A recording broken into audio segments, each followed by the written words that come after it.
তো এই পর্বের শুরুতে আমরা দেখতে পাই শিওন বাসায় ফিরে তার বড় ভাই তাকে আগামী দিনের অনুষ্ঠানের জন্য তাদের আসার কথা জিজ্ঞেস করে।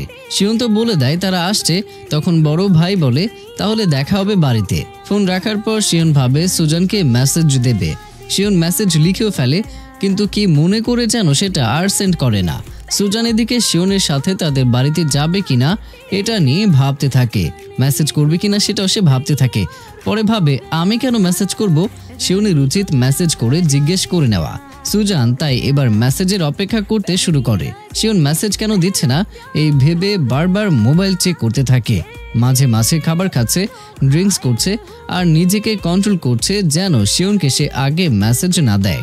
এরকম করতে করতে ফোন হাতে রেখেই সুজান ঘুমিয়ে যায় সোফার মধ্যে, আর ফোন এক পর্যায়ে হাত থেকে মেঝেতে পড়ে যায়। অন্যদিকে শিওন রাতে ঘুমের সময় চিন্তা করে একবার মেসেজ দেবে কিনা। মোবাইল বেরও করে, কিন্তু আবার কি মনে করে যেন রেখে দেয়। এভাবে রাত পার হয়ে সকাল হয়ে যায়। সুজান তো ওদিকে ঘুমিয়ে আছে। শিওন উঠে সবকিছু গুছিয়ে লাগেজ রেডি করে। এর মাঝে শিওন বারবার মোবাইল চেক করতে থাকে যে কোনো মেসেজ এসেছে কিনা। এরপর সে লাগেজ নিয়ে গাড়িতে উঠে শিওন দেখে 11:30 বেজে গেছে, কিন্তু এখনও সুজানের কোনো মেসেজ আসেনি। সে আসলে যাবে নাকি যাবে না এটা নিয়ে এখন শিওন কনফিউজড। এবার সুজানের ফোনে অ্যালার্ম বাজতে শুরু করে দেয়, তাও ঘুম ভাঙে না তার। স্বপ্ন দেখতে শুরু করে যেখানে সুজানের ডেভিল আত্মা বলে এখনও তো সিদ্ধান্ত নেওয়া বাকি। তারপর একটা ফুল ধরিয়ে দিয়ে বলে এই পাপড়ি ছিঁড়ে সিদ্ধান্ত নেওয়া যায়। সুজান তাই করতে শুরু করে। একটা পাপড়ি ছিঁড়ে বলে যাব, আরেকটা ছিঁড়ে বলে যাব না। এভাবে করতে করতে জড়িয়ে গেলে তখন ডেভিল আত্মা বলে এখন ভেবে আর কি হবে, অনেক দেরি হয়ে গেছে। সুজান তো এই কথা শুনে লাফ দিয়ে উঠে দেখে 12টা বেজে গেছে। সুজান দ্রুত মেসেজ করার চেষ্টা করে, কিন্তু তার ফোন তো পড়ে গিয়ে তার ফোনের ডিসপ্লেটার 12টা বেজে গেছে। এখন মেসেজ করতে করতে তার ফোনও বন্ধ হয়ে যায়। সুজান ভাবে চার্জে দিলে হয়তো ঠিক হয়ে যাবে, কিন্তু তাতেও কাজ হয় না। সুজান এরপর দ্রুত জামা কাপড় বের করে চেঞ্জ করতে শুরু করে। অপরদিকে 12টা পর্যন্ত অপেক্ষা করার পর শিওন গাড়ি নিয়ে বের হয়ে যায়। শিওন গাড়ি নিয়ে বের হবার 5 মিনিট পরেই সুজান সেখানে আসে। শিওনের বাড়ির গেটে শেষে ডাকাডাকি করতে শুরু করে, কিন্তু শিওন তো তাকে রেখে চলে গেছে। সুজান তো রেগে যায় যে একটু অপেক্ষা করতে পারল না তার জন্য। তার মতো একজন সুন্দরীর জন্য একটু অপেক্ষা করলে কি এমন ক্ষতি হতো। সুজান এরপর রাগ কমাতে উড়ির সাথে শপিংয়ে যায়, যা মন চায় কিনতে থাকে। মাঝে মাঝে শিওনের উপরে রাগ করে বলতে থাকে কোনো পুরুষ মানুষকে বিশ্বাস করতে নেই, একটু অপেক্ষা করলে এমন কি হতো, একটু অপেক্ষা করতে পারলো না। উড়ি বলে আরে আমি তোমার ফোন ঠিক করে দিয়েছি, তুমি এখন তাকে মেসেজ করলেই তো পারো। সুজান রাগ দেখিয়ে বলে কোনো দরকার নেই। পোশাক কেনা শেষে দুজনে রেস্টুরেন্টে খেতে যায়, আর সুজান অনেক খাবার আইটেম অর্ডার দিয়ে খেতে থাকে। উড়ি বলে এত কেন অর্ডার দিলে, খেতে পারবে তো, এত কিভাবে খাবে। সুজান পাত্তা না দিয়ে বলে এগুলো খেতে অনেক সুস্বাদু, খেয়ে দেখো না একবার। তখন উডি বলে তাহলে তুমি তোমার 43 কেজি ওজনের সুন্দর ফিগার নষ্ট করতে চাচ্ছ। সুজান খেতে খেতে উত্তর দেয় সে 43 হোক, 53 হোক বা 63 কেজি, আমাকে সবসময় সুন্দরী লাগবে। উডি এখানে কিছুটা খোঁচা মেরে বলে যে সৌন্দর্য ডাক্তার ঝোঁকে বশ করতে পারলো না সেই সৌন্দর্যের কথা বলছো। এবার সুজান একটু ডাউন হয়ে বলে পুরুষ মানুষের উপরে বিশ্বাস করতে নেই। আরে আমি তো বলিনি যে আমি যাব না। উডি বলে তুমি তো এটাও বলোনি যে তুমি যাবে, তাহলে সে অপেক্ষায় বা করতে কেন যাবে। রেস্টুরেন্টে শপিং শেষে যখন সুজান বাড়িতে আসে তখন দেখে শিওন তার জন্য বাসার সামনে দাঁড়িয়ে আছে। সুজান ভাবে আরে এ তো যায়নি, আমার জন্য অপেক্ষা করছে। সুজান দ্রুত গিয়ে শিওনকে জিজ্ঞেস করে তুমি তাহলে যাওনি। শিওন বলে তুমি মেসেজ করেছিলে তাই এসে অপেক্ষা করছিলাম, কিন্তু দেখলাম তুমি বাসায় নেই। সুজান বলে তাহলে আমার মেসেজ পেয়েছিলে, তাহলে তো তুমি তোমার সারা দুপুর এখানে অপেক্ষা করছিলে। শিওন বলে হ্যাঁ, এখন আধ ঘন্টার মধ্যে তোমার লাগেজ গুছিয়ে নাও, আমরা বেরিয়ে পড়ব। সুজান বলে এত সময় লাগবে না। সুজান দ্রুত গিয়ে 10 মিনিটে সব গুছিয়ে নিয়ে বের হয়। শিওন এত দ্রুত আসতে দেখে কিছুটা অবাকই হয়। এরপর শিওন সুজানের লাগেজ নিয়ে গাড়িতে রাখে। সুজান গাড়িতে গিয়ে বসে। শিওন গাড়িতে বসে সিট বেল্ট লাগাতে লাগাতে সুজানকে তার সিট বেল্ট লাগাতে বলে, কিন্তু সুজান বলে তুমি লাগিয়ে দাও, আমি তোমার গাড়িতে আছি তাই আমার সেফটি এখন তোমার দায়িত্ব। অগত্যা কি আর করার, শিওনি সিট বেল্টটাকে লাগিয়ে দেয়। এরপর তারা যেতে শুরু করে। কিছুক্ষণ যাবার পর সুজান ঘুমিয়ে যায়। মাঝে রাস্তায় গাড়ি দাঁড় করিয়ে সুজানকে গায়ে চাদর দিয়ে ঢেকে দেয় শিওন। এভাবে রাত পার হয়ে সকাল হয়ে যায়। তারা গন্তব্যের কাছে পৌঁছে যায়, কিন্তু তখনও সুজান ঘুমাচ্ছিল। এটা দেখে শিওন গাড়ির বাইরে অপেক্ষা করতে থাকে। তো এরপর যখন সুজানের ঘুম ভাঙে তখন সে তড়িঘড়ি বাইরে এসে জিজ্ঞেস করে আমরা কি পৌঁছে গেছি। শিওন বলে না, যাবার আগে তোমাকে নিয়ে আরেকটা জায়গায় যাব।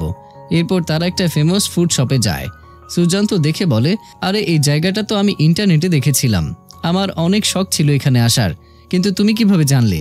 শিওন বলে, আমি জানি না, এখানে ফুড আইটেম আমার দাদি অনেক পছন্দ করে, সেটাই নিতে এসেছি। সুজান তখন বলে, আরে আমি তো তোমার দাদির জন্য কোনো গিফট নেইনি, এখান থেকে মনে হয় কিছু নিতে হবে। শিওনের পর ভেতরে গিয়ে কেক অর্ডার দেয়। তখন সুজান সেখানে সুন্দর একটা সুইট আইটেম পায়, যেটা অনেক ফেমাস আর লাস্ট বক্সই ছিল, সেটাও নিয়ে নেয় তারা। সেখানে কেনাকাটা শেষে বাইরে আসলে রাস্তার পাশের একটি দোকানে সুন্দর চাবির রিং পছন্দ হয় সুজানের। সেটা কিনে উল্টে পাল্টে দেখে আর শিওনকে গিফট দেয়। শিওন তো প্রথমে নেবেই না, এরপর সুজান জোরাজুরি শুরু করে দেয়। দুজনের জোরাজুরি দেখে রাস্তার মানুষ তাদের দিকে তাকিয়ে থাকে। এটা দেখে শিওন সেটা নিয়ে সুজানকে থামায়। তারপর তারা বাড়ি পৌঁছে যায়। সেখানে কেয়ারটেকার তাদেরকে স্বাগত জানিয়ে লাগেজ ভেতরে নিয়ে যায়। সুজান আর শিওনের হাতে শুধু গিফট আইটেমই থাকে। অন্যদিকে সিন শিফট হয় উডির ফ্ল্যাটে। সং এখানে আসে ডিম নিতে। আসলে ডিম নেওয়াটা একটা অজুহাত ছিল, একবার দেখা হয়ে যাবে এটাই অনেক। ডিম নিয়ে যাওয়ার সময় সং জিজ্ঞেস করে, শিওন আর সুজান নাকি একসাথে শিওনের বাড়িতে গেছে? আমার তো এখানে খুবই হিংসা হচ্ছে। উডি বলে, কেন, তুমি কি শিওনের সাথে তার বাড়িতে যেতে নাকি? সং বলে, আরে না, তা না। তখন উডি তাকে বের করে দিয়ে দরজা দিয়ে দেয়। সিন আবারও চলে যায় শিওন আর সুজানের কাছে। তারা বাড়িতে প্রবেশ করতে শিওনের বড় ভাই তাদের অভ্যর্থনা জানায়। সুজান প্রথমে চিনতে পারেনি, তখন শিওন পরিচয় করিয়ে দেয় যে ইনি আমার বড় ভাই। ভাইয়া ও সুজানকে বলে, তুমি আমাকে শিওনের মতো ভাইয়া ডাকতে পারো। এরপর টুকটাক খোঁজ খবর নিয়ে তারা দাদির সাথে দেখা করার জন্য যায়। যেতে যেতে সুজান জিজ্ঞেস করে, ভাইয়ের কি হয়েছিল, উনি হুইল চেয়ারে কেন থাকেন? শিওন বলে, ওনার ফিজিক্যালি দুর্বলতা আছে, কিন্তু সবসময় হুইল চেয়ারে থাকেন না। এরপর সুজান দাদির কথা জিজ্ঞেস করে, দাদি কি খুব কড়া? শিওন বলে, তুমি কি ভয় পাচ্ছ? ভয় পাবার কিছুই নেই, যদিও তিনি কড়া হন, তবে তার নাত বউয়ের জন্য কড়া হবেন না। এরপর তারা দাদির রুমে যায়, যেখানে প্রথমে সুইং এসে শিওনকে ভাইয়া বলে জড়িয়ে ধরে। জো সুইং দুই ভাইয়ের একমাত্র ছোট বোন। এরপর শিওন আর সুজান দাদিকে সালাম দেয়। দাদি দুজনে ভালো মন্দ জিজ্ঞেস করে। সুজান মাঝে হাসপাতালে ছিল, তখন শিওন ভালো করে দেখাশোনা করেছে কিনা সেটাও জিজ্ঞেস করে। এরপর সুজান তার জন্য আনা কেক দাদিকে দিয়ে বলে, আপনার জন্য আমাদের তরফ থেকে উপহার। তখন সেই স্পেশাল রোজ কেক শিওনের হাতে দেখে সুইং জিজ্ঞেস করে, ভাইয়া এটা কি আমার জন্য? কিন্তু শিওন বলে, না, এটা সুজানের। সুইং বলে, আমি এটা পছন্দ করি, তাও আমার জন্য আনলে না? শিওন বলে, লাস্ট বক্স ছিল, তাই আবার পরে এনে দেব। কিন্তু কে শোনে কার কথা? সুইং তো কান্নাকাটি শুরু করে দেয়। তখন দাদি বলে, সুজান আমাদের মেহমান, প্রথম এসেছে, তাই তার সাথে এরকম করতে নেই। এরপর সুজান আর শিওন দাদির থেকে বিদায় নিয়ে বের হয়ে যায়। বের হয়ে এসে সুজান জিজ্ঞেস করে, মেয়েটাকে?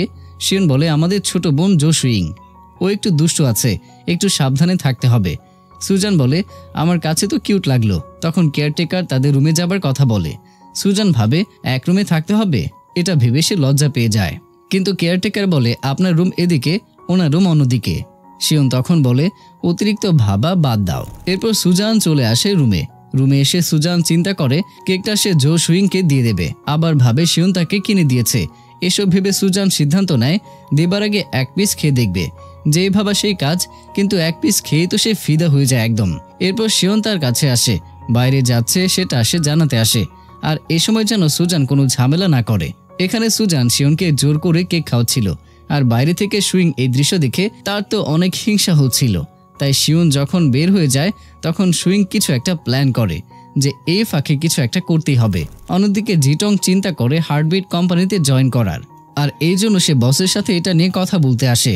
কিন্তু বস বলে, আগে থেকে সিলেক্ট করা আছে কারা যাবে আর কারা যাবে না, আর তোমার 2 দিন আগে একটা গুজব বের হয়েছে, এরপরেও মনে হয় তোমার কোনো ডিমান্ড থাকবে? সু জাওয়ে আর চ্যাং ফে আর সিলেক্ট হয়েছে, তারাই যাচ্ছে সেখানে, তাই অযথা সময় নষ্ট করার কোনো মানেই নেই। জিটং অনেক আশা নিয়ে এসেছিল, কিন্তু তা ব্যর্থ হয়ে যায়। আবার এদিকে সং লাঞ্চের জন্য একগাদা জিনিস নিয়ে ওঠে উডির ফ্ল্যাটে। একটা ডিমের জন্য এভাবে প্রতিদান দিতে এসেছে দেখে উডি অনেকটা বিব্রত হয়। সিন আবারও চলে যায় সুইং এর কাছে। সে দাদির কাছে গিয়ে সুজানের নামে কমপ্লেন করে, সুজানের জন্য তার ছোট ভাইয়া তাকে পাত্তা দিচ্ছে না, ইত্যাদি ইত্যাদি। এমন সময় কেয়ারটেকার এসে খবর দেয় যিনি রান্না করেন সেই আন্টির হাত কেটে গেছে, আজ আর রান্না করতে পারবে না। দাদি বলে খাবার অর্ডার করতে, কিন্তু সুইং বলে আজ সে রান্না করতে চায়, কিন্তু তার প্ল্যান ছিল ভিন্ন। সুইং এবার সুজানের কাছে গিয়ে ইনিয়ে বিনি অভিনয় করে বলে রান্নায় শুধু হেল্প করতে, কিন্তু রান্নাঘরে নিয়ে গিয়ে ঠিকই সুজানকে একা ফেলে সে চলে আসে, আর ঘরে এসে সে গেম খেলতে শুরু করে। সুজান বেচারা এখানে রান্না তো পারে না, তাই কি করবে সে ভেবেই পায় না। কিচেনে শুধু সবজি রাখা ছিল। এরপর ফ্রিজে মাংস দেখে সে স্বস্তি পায় আর সেটা বের করে সে রান্নার জন্য প্রস্তুতি নেয় আর উডিকে ফোন দিয়ে ঝটপট রেসিপি দিতে বলে। উডি জিজ্ঞেস করে অভিনয় ছেড়ে রান্নায় কবে নাম লেখালে, কিন্তু সুজান তাকে পরে ব্যাখ্যা করবে বলে জানায়। সব রান্না যখন রেডি তখন দাদি আর সুইং এসে দেখে সব মাংস রান্না করেছে সে, অথচ অনুষ্ঠানের আগে মাংস রান্না করা যাবে না। কিন্তু সুজান এখানে কিছুই জানতো না।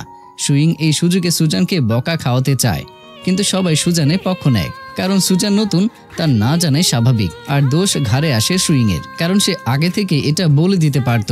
শিউন ভাবতে থাকে কিভাবে সামলানো যায়, কিন্তু সুজান তো অপরাধ বোধে ভুগতে থাকে। আর এর মধ্য দিয়ে এখানেই এই পর্বটা শেষ হয়ে যায়। তো শিউন কি এখানে সমাধান বের করতে পারবে? এসব জানতে পরের পর্বের জন্য আমাদের সাথেই থাকতে হবে আপনাদের। দেখা হচ্ছে পরের পার্টে। ততক্ষণ পর্যন্ত সবাই ভালো থাকুন, সুস্থ থাকুন আর অবশ্যই আমাকে মনে রাখুন।